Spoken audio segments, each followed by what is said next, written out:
We did it, everybody. We made it to episode 40 of We Got This with Mark and Hal. Just a couple things to tell you before we're on our way to the first of our 4 holiday-themed episodes. Number 1, We Got This Throwdown poster available at maxfunstore.com. Order now. Send it to your friends, your family, that neighbor you don't know well but you want to meet. This is a great icebreaker, guys. Give a gift of a poster. What breaks the ice better than a poster? I don't know. You tell me.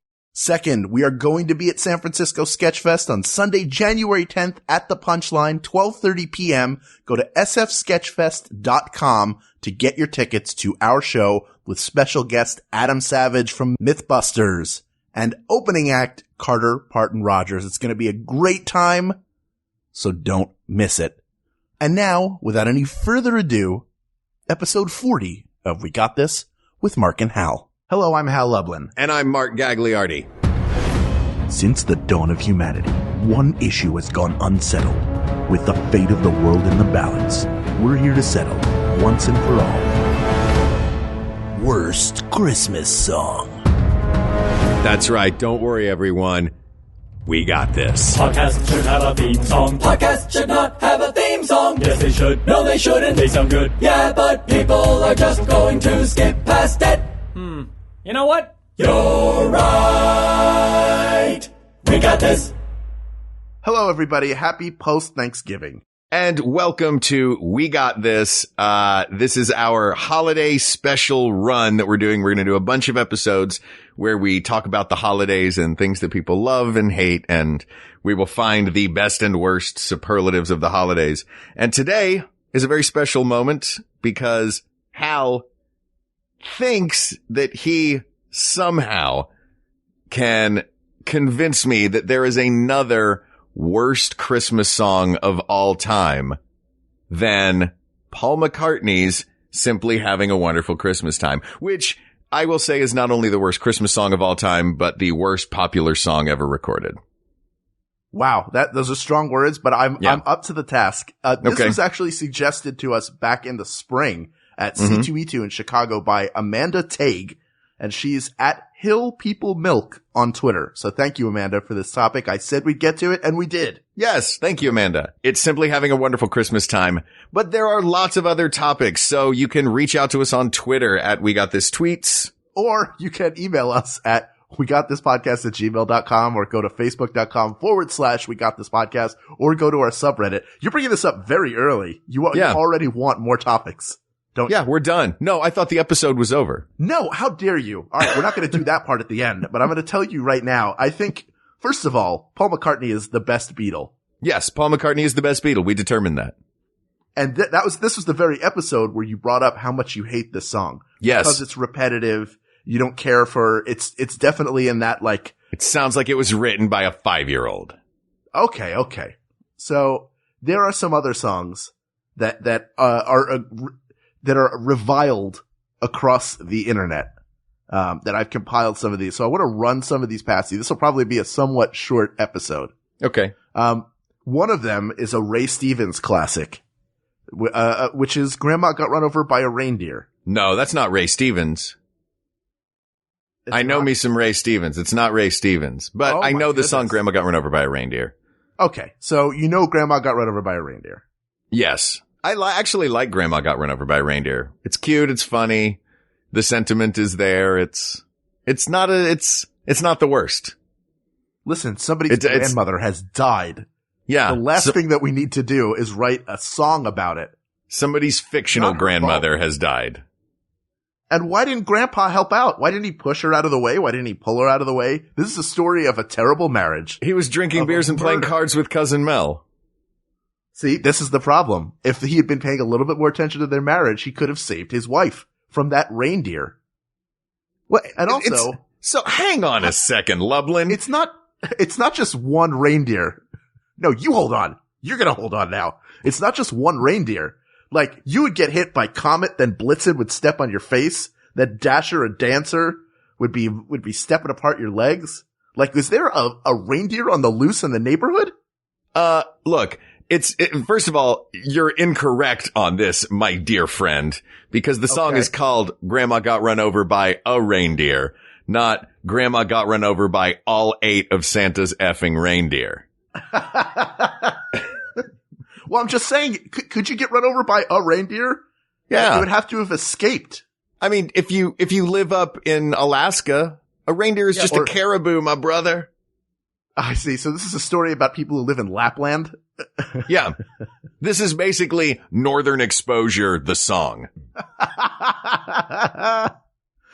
Look, if you can get killed by that moose from Northern Exposure, he's just walking around the town. He's not even asking for trouble. I guess I'm way off. He is not a moose. He's not a caribou. He's a moose, right? Yeah. He's a moose.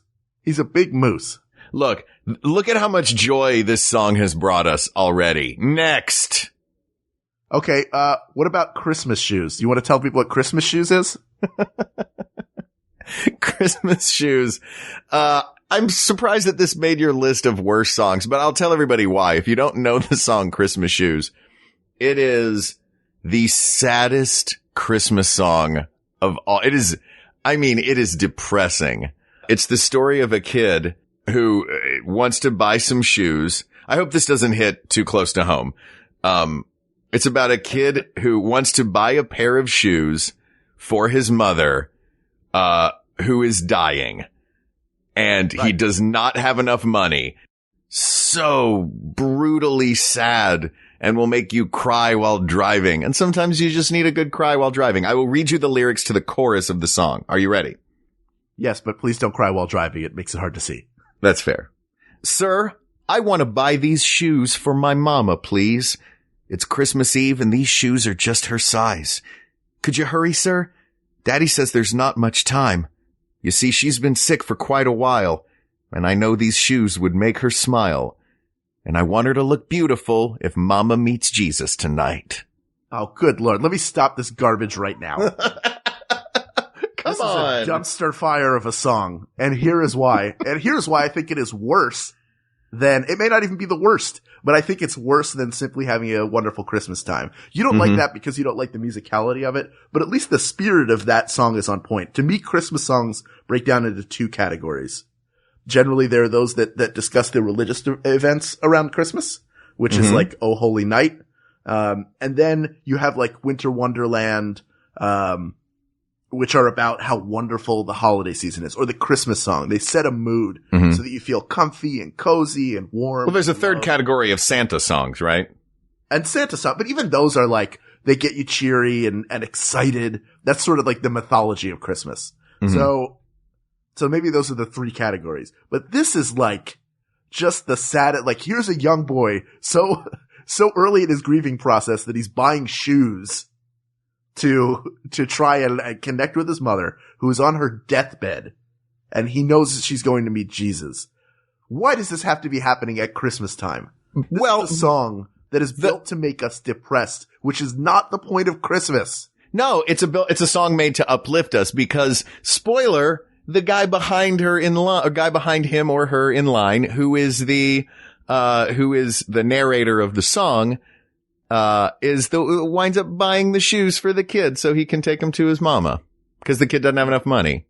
Listen, this is not a song about the state of poverty in America. This is a song. It doesn't matter. It's great that he bought shoes so he could go throw shoes on his mother's corpse on Christmas. And I say this with a mother who has passed on, who would laugh very hard at that. I just want to point that out. Good. But, to me, it's just like, you don't want a depressing song. And that's why it falls into that Band-Aid, Do They Know It's Christmas Time, which I think is hilarious. I love the song because it was an early prototype for We Are the World. It came before We Are the World. The chorus of that is, there won't be snow in Africa this Christmas time. Yeah. The greatest gift they'll get this year is life. Where, no rain nor rivers flowed. I don't know. It's depressing. I don't remember all the lyrics there. These kids are starving and dying. Yeah. And then, so they're singing for Africa. Later on, they won't play Sun City. That's just a little spoiler for you, another group song. But like those fall into like really depressing. This one thing to tell you to think about other people. It's another thing to tell you the most depressing story on earth when you're trying to enjoy a holiday with your family. So to me, that's way where at least Paul McCartney is trying to say we're having a good time. Even if it's not the most skilled for a guy who's a very skilled songwriter, this is like straight depressing territory. All right. Well, give me that. Well, look, this may be in the running. I'm still not convinced that it's worse than that crap. But what else you got on your little list, Hal? Okay. So, I mean, there are a bunch of songs that keep appearing over and over again when you search for worst Christmas song, and they fall into that, like, Larry the Cable Guy wrote this, where it's like, toilet humor, basically. We can wipe those out. Sure. Don't use toilet humor and wipe in back-to-back sentences. Also, don't use toilet paper, wipe, and back-to-back. You're supposed to go front to back, people. How do you even go back to back? Anyway. Here's another song. Here's the problem is a lot of these songs probably musically are more mature than simply having, you're looking at it as a musician. I'm looking at it as the lyrics are dumb. The music is dumb. The lyrics are dumb. How it got popular. I don't know what deal with what devil at what crossroads Paul McCartney signed to get this song recorded and popular. Well, when you write Hey Jude and Let It Be, they'll give you a little bit of a runway. Yeah. All those songs are amazing. This song can kiss my butt. Whoa. How about, here are two that fall into the creepy category. Okay. Always Baby It's Cold Outside, one of them? No. Really? No, that's my big ammunition for the end. Oh. We'll get into that in a little bit. These All are right. two that fall into the, hey, there's something creepy happening in the house, category. Mm-hmm. One is, I Saw Mommy Kissing Santa Claus. Okay. Here's my thoughts on I Saw Mommy Kissing Santa Claus. Okay.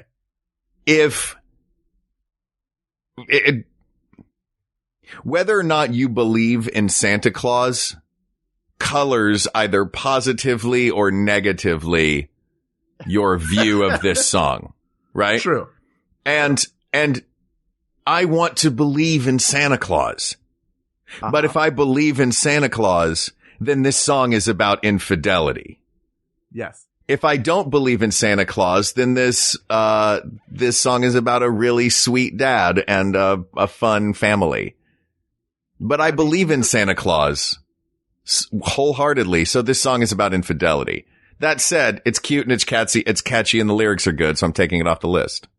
Well, hold on. I just want to point out that either way, whether you believe in Santa or don't, for that kid, it's about seeing Santa bone. That's eventually what's going to happen. It's not kissing on the cheek. It's not I Saw Mommy boning Santa Claus. It's a gateway drug, man. It's a gateway drug. You know that. You know that. I know that. That's just the beginning. Did you ever walk in on your parents? Oh, God. I will say, I lived in a split level house for many years. Okay. And one time I was downstairs watching TV, which is directly underneath my parents' bedroom. And I definitely heard some stuff and I could not figure out where to go to make the noise. But on the other hand, I was very happy for my parents that they had a healthy marriage. Yeah. Did you? Have you? No, never did. Oh. My parents' marriage wasn't that healthy, apparently. Yeah. No, I wasn't. I was only bringing it up because I was curious if you had. I hear it's a thing that people did when they were kids and it traumatized them. I never had that trauma. Well, good for you. You have plenty of other trauma. Like cheese casseroles. Yeah. Like the fact that my mom told me I didn't like mushrooms for 18 years. All right. What else is in your hopper? I'm parrying that one away.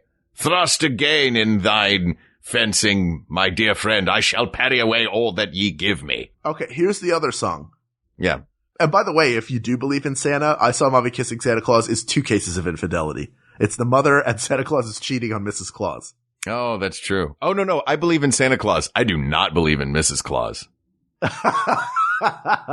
Oh, that's the most dude bro thing I've ever heard in my entire life. I don't believe in no Mrs. Claus, man. That Santa's a free agent. Yeah. You know what? I hope at least that Mrs. Claus, if she's coming and taking cookies, that she only takes 75% of what the man Claus takes. Oh, God. Okay. So here's the other kind of creepy song. It's Santa Baby, which is a beautiful song. Eartha Kitt performs it wonderfully. It's been covered a ton of times, but it is basically a woman seducing Santa Claus. Yeah, or I've always thought of it as a woman, either seducing Santa Claus or her sugar daddy. Yeah, but she's really she wants Santa to come down the chimney. He's going down thinking like, oh, this is where Timmy lived. And that there was an address change he wasn't aware of. And then he comes down and finds a woman dressed in lingerie or something like that who's trying to seduce him. He's got to deliver. And listen, I know there are probably guys out there that are like, right on, Santa. Yeah. But. Well, cause Mrs. Claus doesn't exist. Look, the more time he spends with her, that's the less presents he can deliver to other kids. There's got to be a finite amount of time that he can use up for. No, Christmas. Santa can stop time, dude. How do you think he gets to all those millions of kids? Do I have to explain everything to you? I want to know what other powers Santa has. Heat vision. But he only uses it for cooking.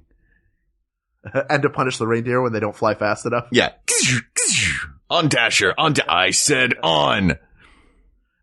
That reindeer revolution, when it happens, it's going to be something incredible to behold. Blitzen, rise up. So these two, they don't do anything for you. No, they don't bother me. I Saw Mommy Kissing Santa Claus it's about double infidelity, but, it's a cute song. And the thing is, they are both musically melodic and lyrically witty. Okay. Santa Baby, it may seem a little odd, but it's a girl flirty. One of the things, but it's so over the top, like, she asks for a duplex at one point in the song, which it's silly. You know what I mean? It's not Santa Baby, let me go unbuckle your pants. Like, it's just a girl talking about, it's cute, if anything, it's about greed, which is not great at Christmas time. Or maybe it's a satire on greed. We'll never know. We'll never know. I have to say, looking through these, there are so many, just going back to the toilet humor ones, there are so many things that people are doing while on Santa's lap. Mm-hmm. They're really incredible. They're going number 2, they're farting, it's a whole thing. Like, there's a song about farting on Santa. Come on, man. Yeah. I'm not going to give these the dignity of calling them worst Christmas song, because I don't even consider those real Christmas songs. Did you go to see Santa a lot as a kid? Did you sit on his lap a lot and stuff? Were you scared of him? No, I was never scared of him. In fact, there's a great photo of my brother screaming and crying. We're both sitting on Santa's lap. My brother's screaming and crying, and I'm looking over at him like, what are you doing? You are embarrassing me in front of Santa Claus. And I'm like 2. But yeah, I've always been a big Santa fan. Right. And all right. Are you moving on to your big ammo? No, I got one more. You got one more before Baby It's Cold Outside? This is one I might not have put on the list, but I'm curious to take your temperature on it because I can see how it's another repetitive song and might not have the best lyrics on earth. And that's Little Drummer Boy. Oh, Little Drummer Boy's beautiful. Because you grew up with it, right? Yeah, but also because the sentiment of it is amazing. It's, I have nothing to offer but my drum, and I will play my drum for you. I give you my music as a gift. Okay.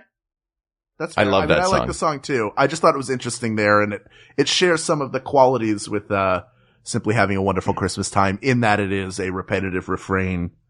So there's no, outside of the David Bowie Bing Crosby version, it never, which is fantastic, by the way. Of course. It's wonderful. We all love it. Okay. All right. Let's go to the big ammo. Here we go. But Christmas Shoes is still on the table. I just want to make that clear. We're not throwing that one out.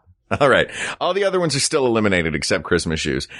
Yes. This is the banner song for sexual assault. Baby, It's Cold Outside. There's no way to slice this song other than a man imposing his will on a woman who is trying to leave. Yes. This song is a very Cosby Christmas. Oh, no. It kind of is. It has that, like. And I think the line that everyone jumps on is, what's in this drink? Right. And even if that line wasn't in there, and even if you were arguing that line is, innocuous and it's just like, oh gosh, this alcohol is stronger than I thought it was. Even that's bad. Yeah. That's not even setting those things aside, this song is still a guy basically standing in front of the door of a woman who's trying to leave. Yeah. And saying, oh no, it's fine. You can't leave. It's cold outside. You should probably stay here. And now they're using it. I mean, it really is a well-written song in terms of musically. It's very pleasing. If it was, if it was a different subject matter, it might be, it would certainly not be up for debate and would sort of be in a best Christmas song category. But now they're using it in a Barnes and Noble ad. Have you seen this? No. So it's, is it a Barnes and Noble ad for rape? In a way it is. It's, that was a harsh joke. I apologize. You know what? We need to tackle how terrible this song is. Yeah. I think that's, you make the point there eloquently. No, it's Lady Gaga walking into a Barnes and Noble, unlike any Barnes and Noble. It looks like a storefront bookstore, not like every Barnes and Noble now, which just looks like an empty room. And, it's a storefront. It's the storefront bookstore that Barnes and Noble, undersold and caused to close down. So now they use it for filming. So they shot this commercial there and put Barnes and Noble signs up. Exactly. So she walks in and she's singing her half of Baby It's Cold Outside and looking at the books. And then she hears another voice singing the other half. Is it Tony Bennett? It's Tony Bennett. No. And then they meet up and they each have a book. They exchange the books and give each other a hug. Now, look, they're two very talented musicians / artists. But the fact that around the holidays, they're now being known for this duet and a major book retailer is using this song as a duet is a big problem. Like Wonderful Christmas Time isn't really used in a lot of advertising. And when it is, it's radio. This song is still being spread as, oh, this is holiday cheer. And it's not. It's sexual assault with strings. So how could an innocuous Paul McCartney song be worse than Baby It's Cold Outside? Tell me that. I have heard versions of Baby It's Cold Outside where the roles are reversed, which makes it a more palatable song. Right, but it's still comfortable. I've heard versions where the lyrics have been changed specifically for this reason.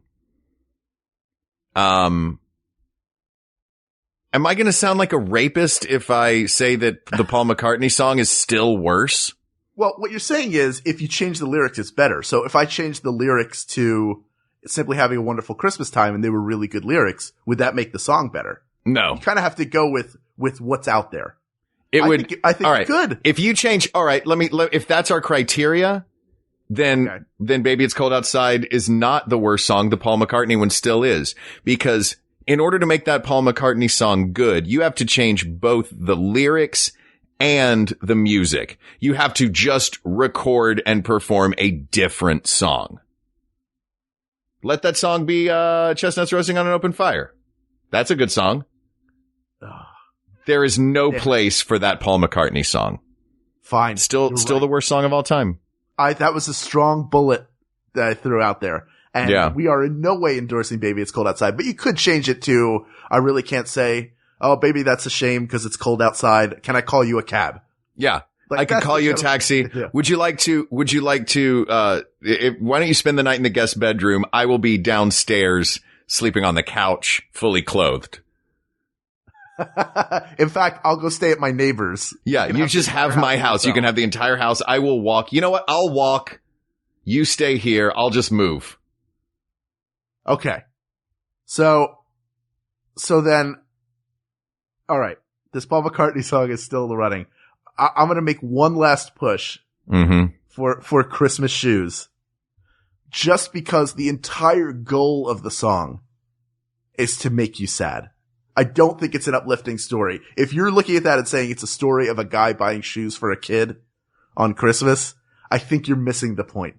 That song was written whether they admit it or not, to make you cry. Mm-hmm. It is like a Dear Mr. G. Do you remember Dear Mr. Jesus? No. It was a song that came out in the like mid to late 80s. And it was about a girl, I believe it was a little girl who had passed away, who had written letters to Jesus. And they made a song out of it and had a little girl singing it. It's the same thing. It was like written to pull on your heartstrings. Yeah, I don't mind a song that's written to pull on my heartstrings. Art is designed if it's designed to do something, it's designed to move you in some way. And if that moves me in some way, then it's effective. Also, I'm gonna throw this game right back at you with the same bullet that we used for the last song. You could change the lyrics to Christmas Shoes and the music is still good. You can change the lyrics to Baby It's Cold Outside and the music is still good. You have to change both the music and the lyrics to the Paul McCartney song, at which point just play another song.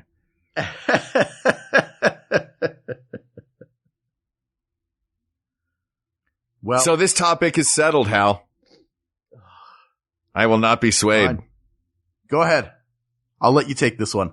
Ladies and gentlemen of the world, you might think me misogynistic and Cosby-esque for saying this, but Baby It's Cold Outside is not the worst Christmas song of all time. You can change the lyrics. You can flop the people around.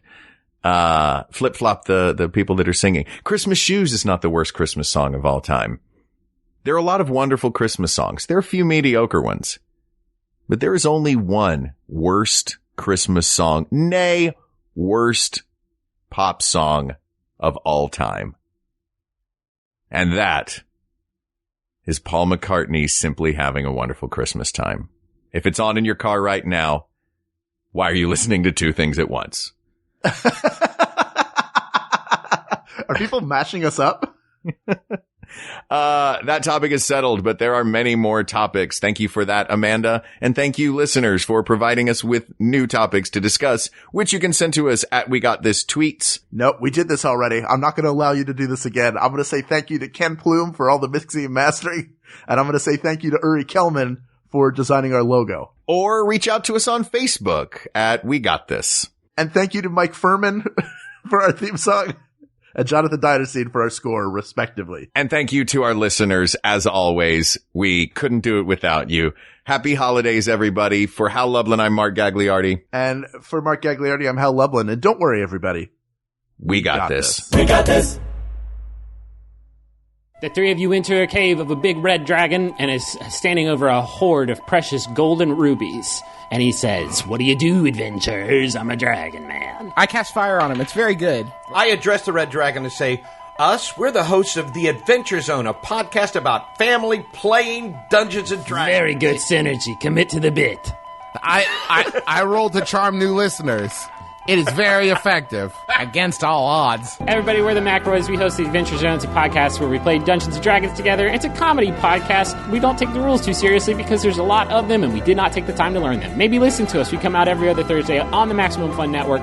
You can find us on iTunes or on MaximumFun.org. I think this promo's a critical hit.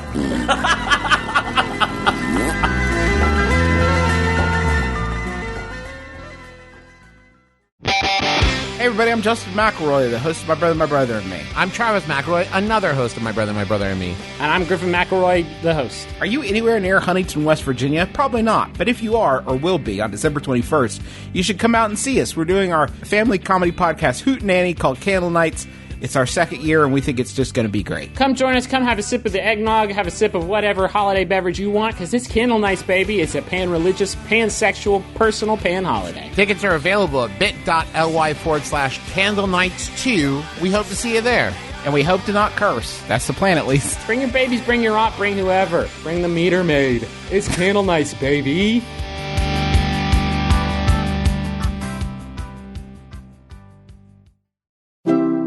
MaximumFun.org. Comedy and culture. Artist owned. Listener supported.